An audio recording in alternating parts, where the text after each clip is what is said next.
നിങ്ങളുടെ കയ്യിലുള്ള പ്രൊഡക്ട്സ് അത് എത്ര ക്വാളിറ്റി ഉള്ള പ്രൊഡക്ട്സ് ആണെങ്കിലും എത്രത്തോളം മാർക്കറ്റിൽ ഡിമാൻഡ് ഉള്ള പ്രൊഡക്ട്സ് ആണെന്നുണ്ടെങ്കിലും അത് ആ ജനങ്ങളിലേക്ക് എത്തിക്കുന്നതിന് വിസിബിലിറ്റി എന്ന് പറയും. അല്ല, കൃത്യമായിട്ടുള്ള വിസിബിലിറ്റി വരുന്നത് ഏത് അടിസ്ഥാനത്തിലാണ്?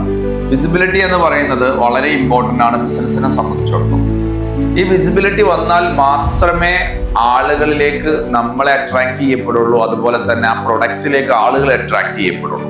അപ്പൊ വിസിബിലിറ്റി എന്ന് പറയുമ്പോൾ നിങ്ങൾ ഒരു കാര്യം ചെയ്യുന്ന സമയത്ത് നിങ്ങളുടെ വിസിബിലിറ്റി നാച്ചുറലി 1% ആയി.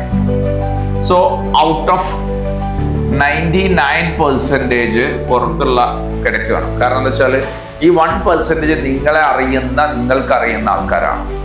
അതിൽ 99% ഉള്ളത് നിങ്ങൾക്കറിയാത്ത ആൾക്കാരാണ്. അവരിലേക്ക് വിസിബിലിറ്റി ഉണ്ടാക്കുന്ന ആക്ടിവിറ്റീസ് ആണ് നമ്മൾ മാർക്കറ്റിംഗ് ആക്ടിവിറ്റീസ് എന്ന് പറയുന്നത്. അപ്പോൾ ഒരു പ്രൊഡക്ട്സിന് എന്ന് പറയുമ്പോൾ നല്ലൊരു പ്രൊഡക്ട്സ് നിങ്ങൾ പ്രൊഡ്യൂസ് ചെയ്യുമ്പോൾ അതിന് 50% ആവുന്നുള്ളൂ. ബാക്കി 50%ഉം നിങ്ങളെ ഈ മാർക്കറ്റിംഗ് ആക്ടിവിറ്റീസ് ആണ്, അതായത് വിസിബിലിറ്റി ഉണ്ടാക്കാനുള്ള ആക്ടിവിറ്റീസ്. അപ്പൊ പലപ്പോഴും പ്രശ്നം എന്താണെന്ന് വെച്ചാൽ നമ്മൾ ഇൻവെസ്റ്റ്മെന്റ് ചെയ്യും, വലിയ പ്രൊഡക്ഷൻസ് ഒക്കെ തുടങ്ങും, വലിയ കമ്പനി തുടങ്ങും, ഒരുപാട് ഇൻവെന്ററീസ് ഒക്കെ കീപ്പ് ചെയ്യും.